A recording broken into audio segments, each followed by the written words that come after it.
Dragon paneer fingers ਬਣਾਉਣ ਲਈ 300 gram paneer ਨੂੰ ਫਿੰਗਰਸ ਸ਼ੇਪ ਵਿੱਚ ਕੱਟ ਕਰੋ।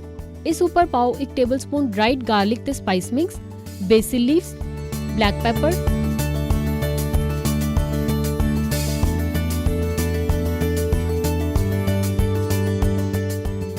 स्वाद मुताबिक नमक, 1 teaspoon red pepper powder, schezwan sauce,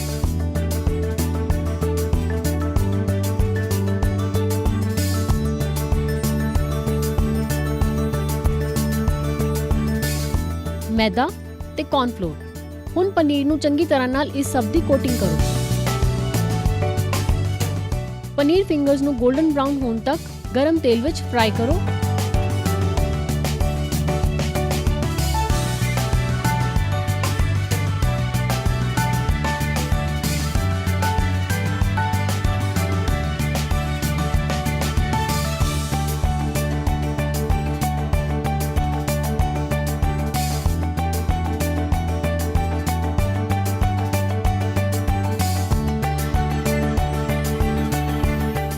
ਲਓ ਜੀ, ਤਿਆਰ ਨੇ ਡਰੈਗਨ ਪਨੀਰ ਫਿੰਗਰਸ।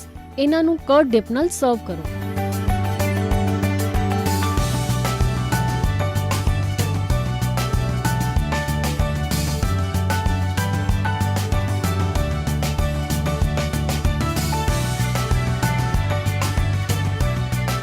ਸਾਡੀਆਂ ਹੋਰ ਰੈਸਿਪੀਜ਼ ਦੇ ਚਟਖਾਰੇ ਲੈਣ ਲਈ ਸਾਨੂੰ ਫੋਲੋ ਕਰੋ YouTube, Facebook ਤੇ Instagram ਤੇ।